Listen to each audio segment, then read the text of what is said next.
काम करणारा मनुष्याला परमेश्वर एवढी संपत्ती दिली, त्याला कुठल्या वस्तूची गरज नाही लागली, आणि त्याच परमेश्वराची आपण सेवा करणारे लोक आहे.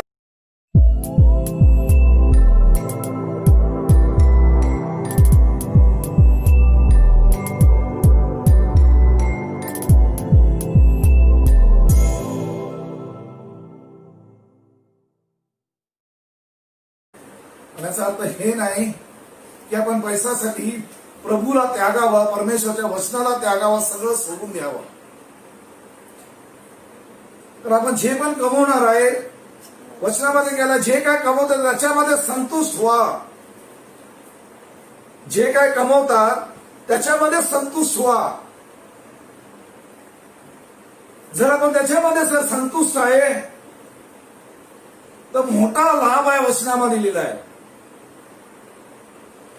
आणि आपण जर पाहायला गेला, परमेश्वर काय म्हणतो त्याच्या वचनामध्ये की मनुष्य जो आहे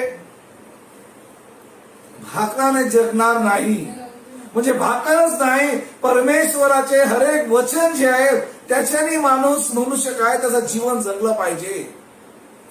मग ती 4:4 मध्ये परमेश्वर काय असं लिहिलं आहे की मनुष्य जो आहे भाकरी म्हणजे काय, भाकरीसाठी जगणार नाही. आपलं जीवन जर पृथ्वीवर आहे भाकरीसाठी नाही, कपड्यासाठी नाही, घरासाठी नाही, की बल्कि काय परमेश्वराच्या वचनावर आपल्याला जीवन जगायचं आहे. हे तर लागणारच आहे वचन, आणि हे लागणार आहे. आपण जर ह्याच्या मागे जातो तर परमेश्वर आपल्याला जे काय लागेल आपल्या जीवनासाठी, जे काय आहे ते परमेश्वर देणार आहे. तुम्हाला उदाहरण पण देतो तुम्हाला.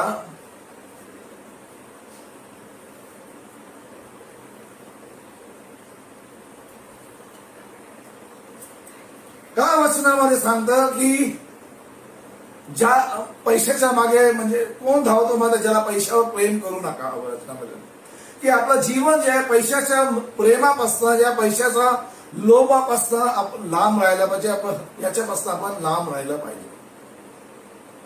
तर ह्याच्या मागे जर आपण पैशाच्या मागे जर धावणार,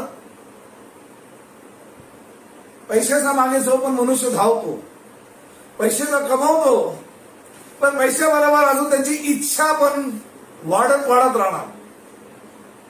पैशाबरोबर काय माणसाची गरज, स्टँडर्ड ऑफ लिव्हिंग ज्याला म्हणतात, वाढत राहणार. हालेलुया. समजतंय का? जो माणूस 10,000 रुपये, समजा एक घरी 20,000 लागतात, त्याच्याने त्याचा घर जर परिवार सगळ्या त्यांना होत व्यवस्थित आहे, त्याच्याने त्याने संतुष्ट राहायला पाहिजे. जर तो म्हणतो 20,000 नाही, मला आता अजूनही पैसे पाहिजे, जेवढा कमवणार तेवढा काय कमी होणार. तर माणसाची गरज जी आहे ती कमी कधी होत नाही. काय लिहिलंय? क्रेविंग फॉर अर्थली प्लेसर, म्हणजे काय, त्या माणसाला अजूनही तो म्हणाला असेल मी आता मध्ये कशाला राहायला पाहिजे, या बिल्डिंग मध्ये कशा मी मोठा बंगला घेईन. म्हणजे जेवढा पैसे येत राहणार तेवढी त्याची गरज पण जी आहे, हाव पण जी आहे वाढत राहणार. तो म्हणा मी रिक्षाने का जाऊ, मी मर्सिडीज घेईन. जेवढे पैशाच्या मागे जाणार एवढी गरज जी आहे. मी साधे कपडे का टाकू, महागातले कपडे टाकणार. म्हणजे काय, जेवढा पैसे कमवणार, जेवढं मेहनत करायला पाहिजे पोटासाठी, कपड्यासाठी, पण याच्यासाठी आपण जगलं नाही पाहिजे. आपण जे प्रभूमध्ये जे आहेत, जे परमेश्वरने आपल्याला बोलवलं आहे, वचनामध्ये काय लिहिलं आहे की आपलं जीवन जे आहे पैशाचा मोहापासून, पैशाचा प्रेमापासून, पैशाचा लोभापासून आपलं जीवन मुक्त पाहिजे. कारण याच्यामध्ये जर आपण पडतो, या पैशाचा लोभ मध्ये जर पडतो, पैशाच्या प्रेमामध्ये जर आपण पडतो, आपल्या जीवनामध्ये आपण खूप काय दुःख सहायला लागेल आपल्याला, आणि आपला विश्वास पण आपण प्रभू म्हणा गमवू.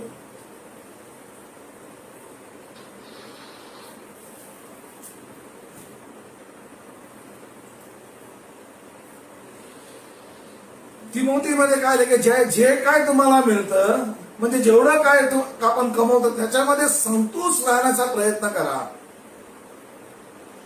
आपण जेवढं कमवतो आणि त्याच्यामध्ये जर आपण संतुष्ट असतो, परमेश्वर आशीर्वादित करतो जे पण आहे.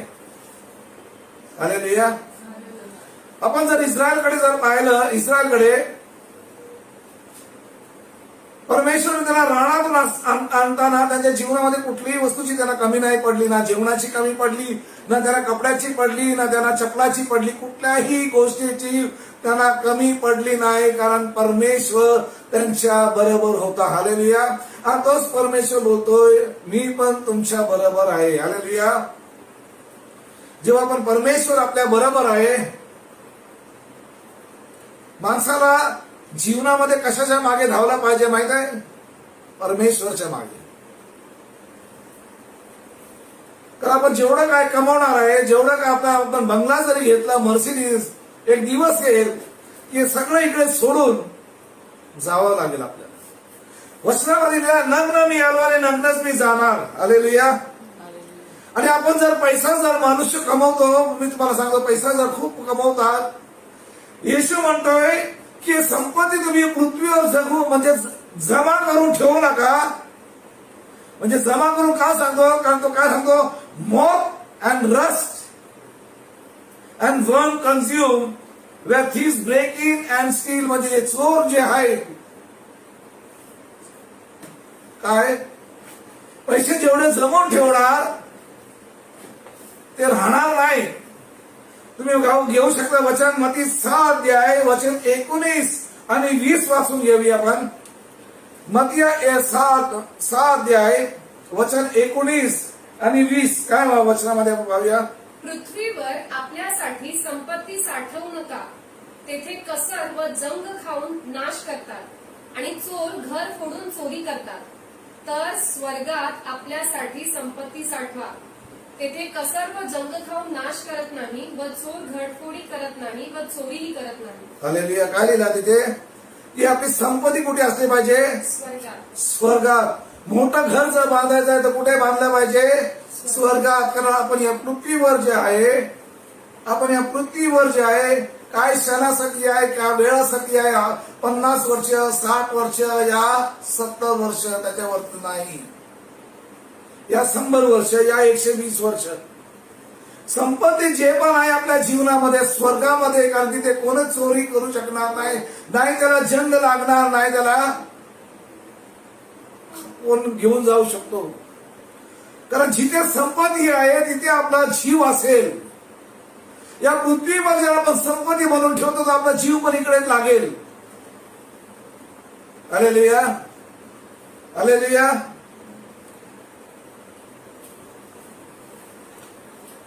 जर आपण त्याच्यात जर संतुष्ट आहे, जर आपण जे कमवतो त्याच्यामध्ये जर संतुष्ट आहे, परमेश्वर आशीर्वादित करेल. काय करेल परमेश्वर? काय करेल परमेश्वर? वचनामध्ये लिहिलं आहे की धन आणि संपत्ती जी आहे परमेश्वरकडनं येते, कुठल्या मनुष्याकडनं येत नाही. आणि कुठला मनुष्य घेऊ पण शकत नाही जोपर्यंत परमेश्वर देत नाही. मी तुम्हाला उदाहरण देतो माझ्या जीवनाचं. मी नोकरी करत होतो आणि माझा पगार फक्त 1,500 रुपये होता आणि मला खूप दुःख वाटायचं. मी प्रभूमध्ये एवढा करतो, एवढा मेहनत करतो, पण माझा पगार एवढाच आहे म्हणून.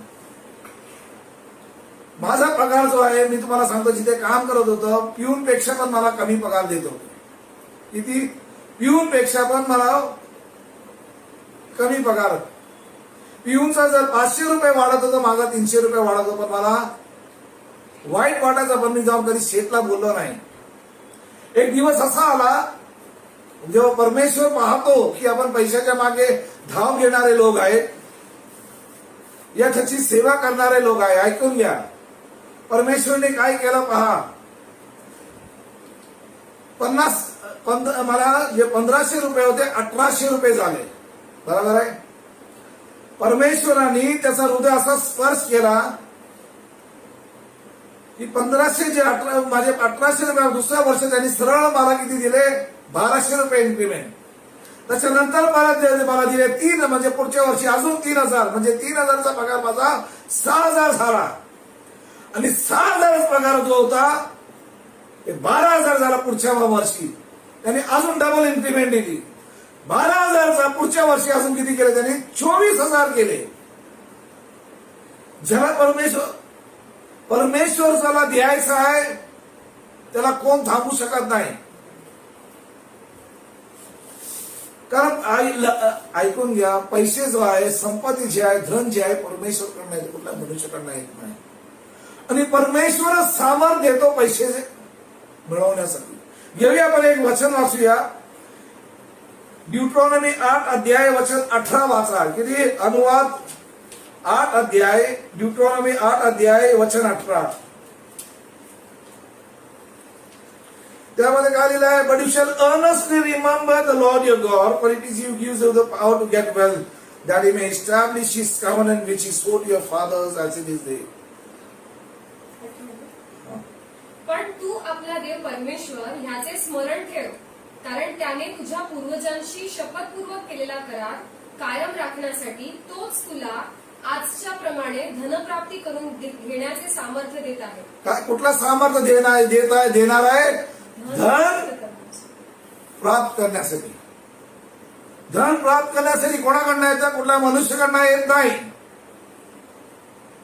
धन जो आहे परमेश्वरकडनं येतो. जर परमेश्वरने दिलं नाही, कितीही मेहनत करा, कितीही याच्या मागे जा, प्राप्त होणार नाही. आणि जरी प्राप्त झाला ते राहणार नाही. हालेलुया. जरी असं मिळवण्याचा प्रयत्न केला तर ते टिकणार पण नाही, कारण वचनामध्ये लिहिलं आहे.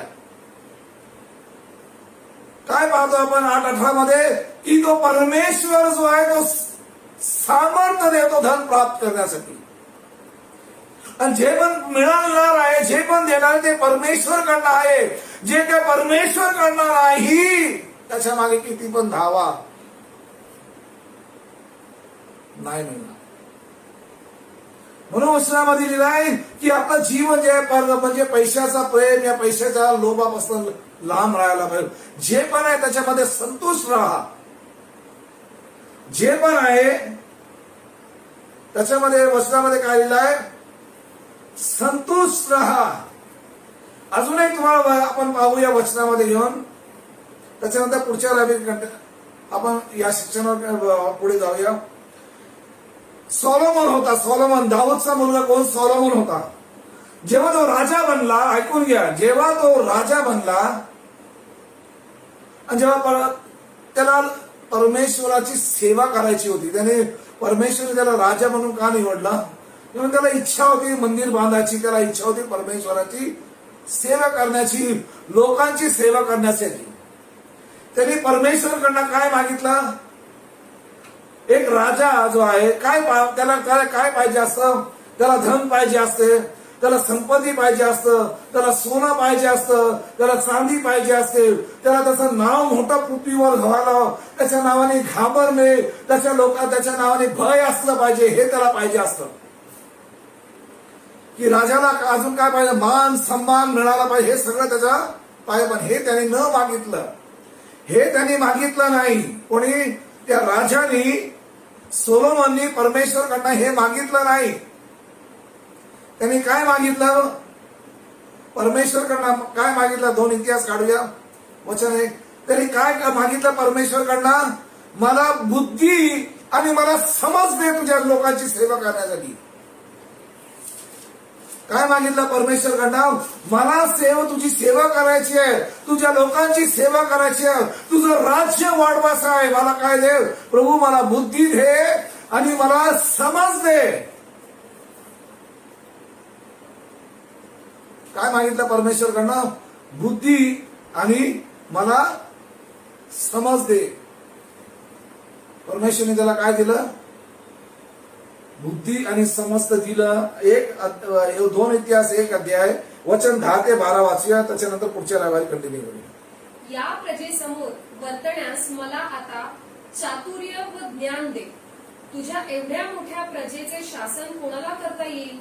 देव शल्मोनास म्हणाला, ज्या अर्थी असा तुझा मानस आहे, म्हणजे तू धनसंपत्ती व ऐश्वर्य ही मागितली नाही, आपल्या वैऱ्यांचे प्राणहरण करण्याचे अथवा दीर्घायुषी होण्याचे मागितले नाही, तर ज्या लोकांवर मी तुला राजा नेमले आहे त्या माझ्या लोकांचे शासन कराव्यास चातुर्य व ज्ञान एवढी तू स्वतःसाठी मागितली, त्या अर्थी चातुर्य व ज्ञान ही तर तुला देतोच, याखेरीज आणखी तुझ्यापूर्वी कोणाही राजास प्राप्त झाली नव्हती व तुझ्यानंतर कोणासही कधी प्राप्त व्हावयाची नाही, एवढी धन संपत्ती व ऐश्वर्य मी तुला देईन. हालेलुया. काय परमेश्वर म्हणाला सोलोमनला? सोलोमनने काय मागितले परमेश्वरकडनं? बुद्धी मागितली आणि ज्ञान मागितलं. कशासाठी? परमेश्वरची सेवा करण्यासाठी. हालेलुया. आणि तेच मती 7:31 मध्ये परमेश्वर आपल्याला काय म्हणतो की परमेश्वरचं राज्य आणि नीतिमत्वाच्या मागे जा, जे तुम्हाला लागेल सगळं दिलं जाईल. काय लिहिलंय? जे तुम्हाला लागेल ते सगळं. काय लिहिलंय? काय शोध? काय पहिलं काय सांगतं वचन करण्यासाठी? परमेश्वरचं राज्य व नीतिमत्व. काय लिहिलंय? परमेश्वरचं राज्य आणि नीतिमत्व याच्या मागे जा पहिलं. आणि तुम्हाला जे लागेल, परमेश्वरला माहिती आपल्याला काय पाहिजे. जे तुम्हाला लागेल ते तुम्हाला दिलं जाईल, तो सांगतो. आणि सोलोमन इथे काय मागतोय परमेश्वरकडनं? बुद्धी आणि समज. परमेश्वर त्याला काय देतो? बुद्धी आणि समज तर देतोय त्याला. त्याच्या समोर धन आणि संपत्ती परमेश्वर त्याला एवढा देतोय की सांगतो या पृथ्वीवर कुठलाही राजा झाला नाही तेवढं मी तुला धन, तेवढं मी तुला संपत्ती, तेवढं तुला मान लोकांकडनं मिळेल, तेवढा तुला गौरव लोकांकडनं मिळेल आणि तेवढं तुला महिमाने मी भरेन म्हणून. हालेलुया. आपण काय करतो? आपलं लक्ष कुठे असतं माहिती आहे का? पहिलं परमेश्वरचं राज्य नाही, पहिला नीतिमत्व नाही. पहिलं कुठे? जिथे धन आहे तिकडे आपलं मन लागतं आणि त्यामागे आपण धावत असतो आणि परमेश्वरकडनं मिळत नाही लोकांना. ही परिस्थिती आहे विश्वासी लोकांची. हालेलुया. हालेलुया. कुठली परिस्थिती आहे? हीच. परमेश्वरचं राज्य वाढवण्याच्या ऐवजी नीतिमत्व जीवन जगण्याच्या ऐवजी कुठलं जीवन शोधतात? नीतिमत्वाच्या शोधण्याच्या, त्याचं राज्याच्या विषयावर. धन म्हणजे पैसा जिथे मिळेल तिकडे धावणं.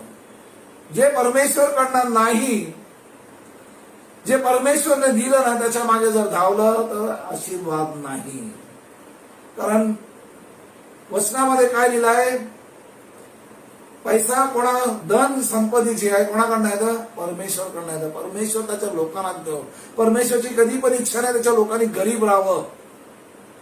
आपण गरीब कशासाठी आहे? कारण आपण परमेश्वराचे लोक ऐकणार नाही, ऐकत नाही. आपल्याला पाहिजे असतं कुठे पैसा मिळेल त्याच्या मागे धावत असतो आपण, त्याच्या मागे आपण धाव घेत असतो. कुठे मला जास्त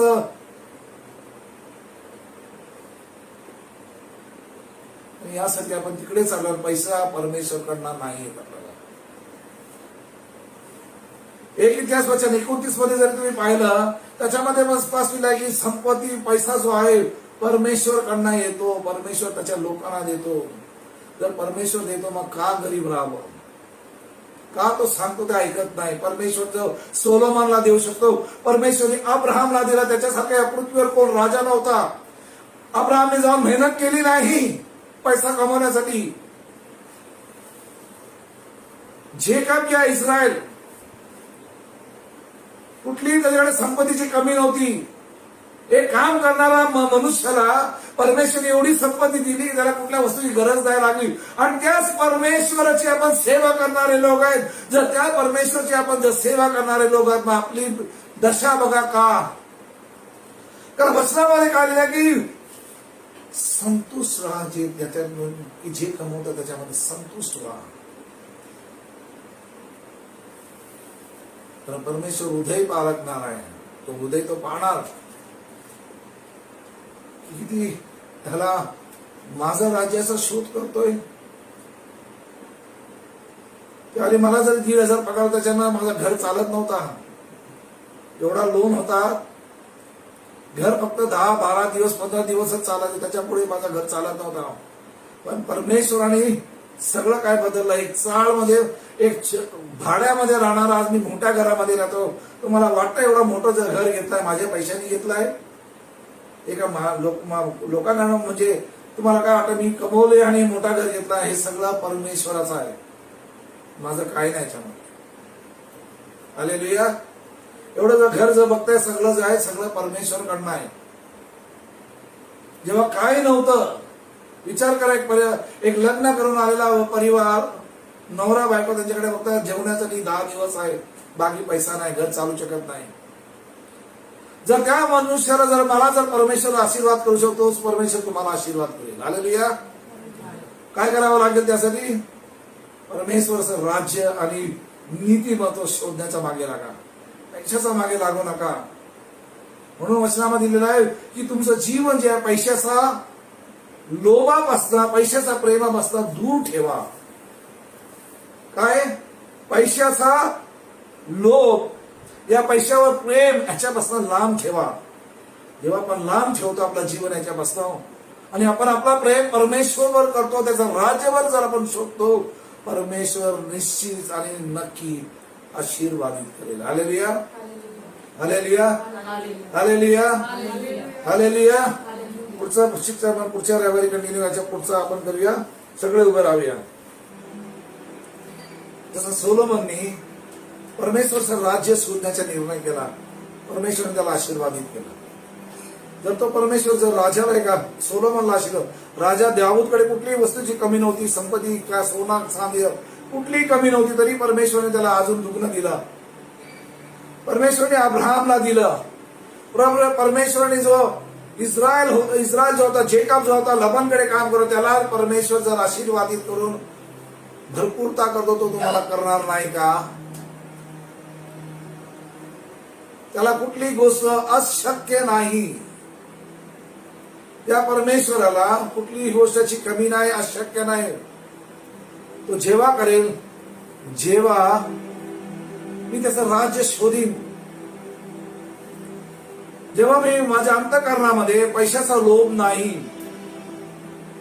माझ्याकडे पैशाचा लोभ नाही, पण परमेश्वराचा जर परमेश्वरसाठी माझ्या अंतःकरणामध्ये प्रेम आहे, परमेश्वराचा राज्यासाठी माझ्या अंतःकरणामध्ये परमेश्वरचं नीतिमत्व जीवन जगण्याचं माझ्याकडे जर आहे, तो परमेश्वर मला आशीर्वादित करेल. सगळेजण आपण डोळे बंद करूया. वधास्तंभाकडे येऊया परत एकदा. जर आपल्या जीवनामध्ये जर कुठला पैशाचा लोभ असेल, जर आपण त्या मार्गापासून आपण भटकला असेल, आपण येऊया त्या परमेश्वरकडे. त्या परमेश्वरकडे येऊया आपण आपलं जीवन घेऊन. एक लक्षात घ्या, आपण जे काय कमाव आहे ते सगळं परमेश्वरसाठी आहे. ते मनामध्ये अंतःकरणामध्ये निर्णय करा.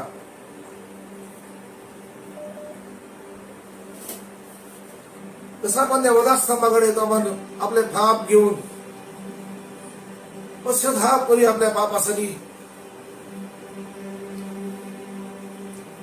की प्रभू मी पैशाचा लोभ,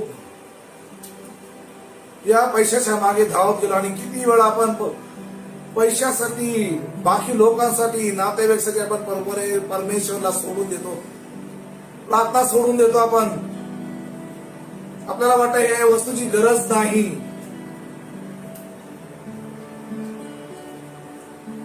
पण परमेश्वराच्या मागे जाणार आपला परमेश्वर वचनामध्ये लिहिलं, त्याचं राज्य नीतिमत्व शोधा.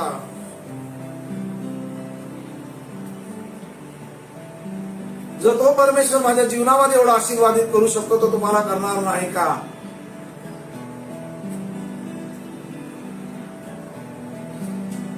हे कसं आहे, वचनामध्ये लिहिलं आहे. परमेश्वर येशू बोलतो, बापाला 2 मुलं होते. एक जो होता तो बंडखोर करून सांगितलं माझी सगळी संपत्ती द्या, तो गेला आणि पापाचं जीवन जगलं आणि सगळं गेलं. त्याच्यानंतर तो परमेश्वरकडे आला, सांगितलं प्रभू मला स्वीकार, मी तुझ्या विरोध पाप केला आहे. आपण येऊया पश्चाताप करत. जसा तो आला आपल्या वडिलांकडे विश्वासाने आला, जरी सगळा जरी गमवला असेल, येऊया त्या प्रभूकडे. रडत रडत आपण येऊया, पश्चाताप करत येऊया, श्रोक करत आपण या पापापासून त्या वस्तूंवर आपण निर्णय करूया की आज मी वळतोय प्रभू माझ्या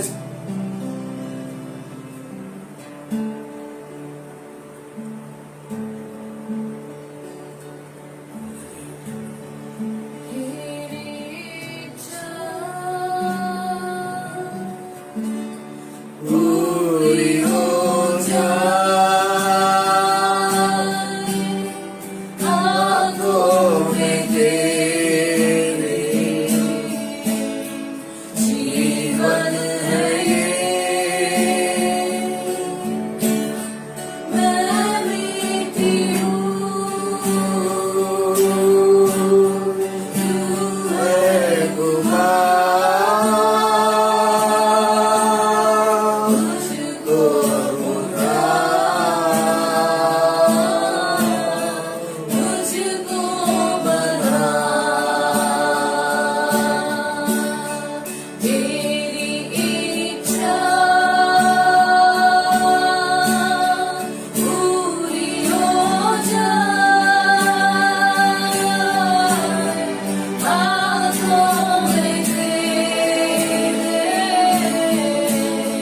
जीवन है ये मैं मीठी हूँ तू है कुमार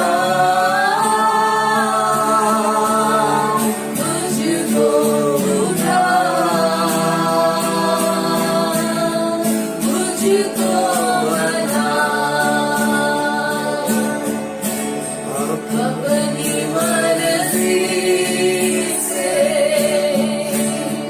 चलता रहा तुझको कभी अपना न कहा लेकिन यीशु आज से मैं मेरे क्रूस को ले चलता हूँ अपनी मर्जी से चलता रहा तुझको कभी अपना न कहा लेकिन प्रभु आज से मैं मेरे क्रूस को ले चलता हूँ लेकिन प्रभु आज से मैं मेरे क्रूस को ले चलता हूँ मेरे क्रूस को ले चलता हूँ मेरे क्रूस को ले चलता हूँ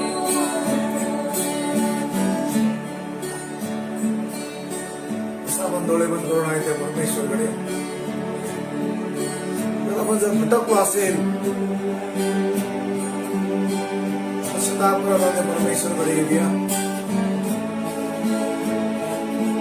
जसा परमेश्वर सांगतो जसा तो मुलगा त्याचा एक आला परत पश्चाताप करत तसा तो वळण करत परमेश्वर त्याला सांगितलं तू कशाला सगळं काय तू गमवलं आता कशाला आला असं विचारलं नाही. त्याने त्याला काय केलं हा मिठी मारली परमेश्वराने त्या मनुष्याला परमेश्वराने स्वीकारलं.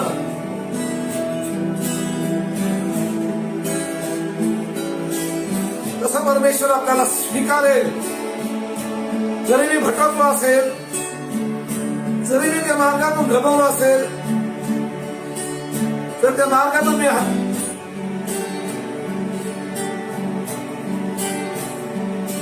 वचनामध्ये परमेश्वर जर आपल्या बरोबर आहे,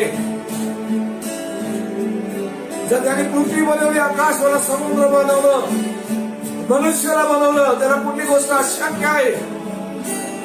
काय बाप असतो त्याला कधी आनंद होतो का त्याच्या मुलाला गरीब पाहून, त्याच्या मुलाला दुःखी पाहून, त्याच्या मुलाला त्रासात पाहून? जर एक राजा असतो त्याला जर त्याला संतोष होत नाही, त्याला आनंद होत नाही, त्याच्या गरीब मुलाला पाहून तसा परमेश्वरला कधी आनंद होत नाही. आपण कष्टामध्ये पाहून, दुःखामध्ये पाहून, त्या पैशाच्या मागे आपण धावतो, जे काय आपण मिळणार नाही ते सगळं व्यर्थ आहे. जे आपण जर परमेश्वरच्या मागे जर धाव घेणार, कष्टामध्ये जसं सॉलोमनला दिलं, जसं परमेश्वरी अब्राहमला दिलं, जसं परमेश्वरी लाबानला, जेकबला दिलं. लबान कंजूस होता, विचार कर.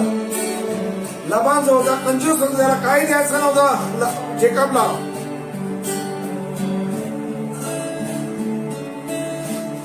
जेकब लबानकडे काम करत होता, त्याला काही द्यायचं नव्हतं. तो कंजूस होता, तो त्याचा नातेवाईक होता, त्याचा साला होता त्याचा.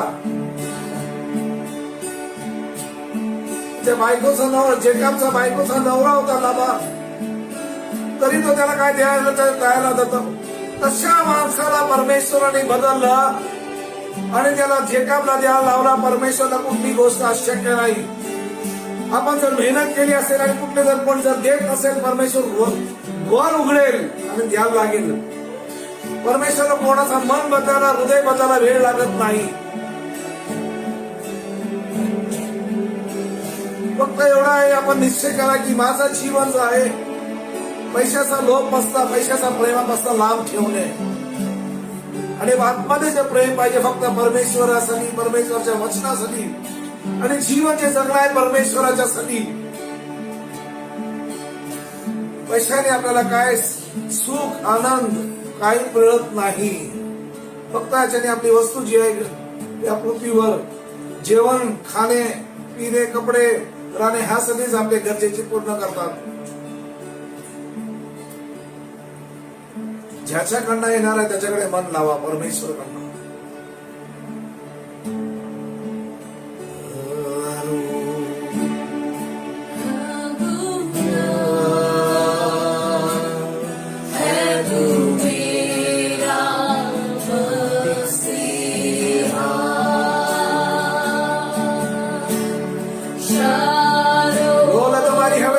Right now, all right, let the Holy Spirit just come. Father, pour out your Spirit.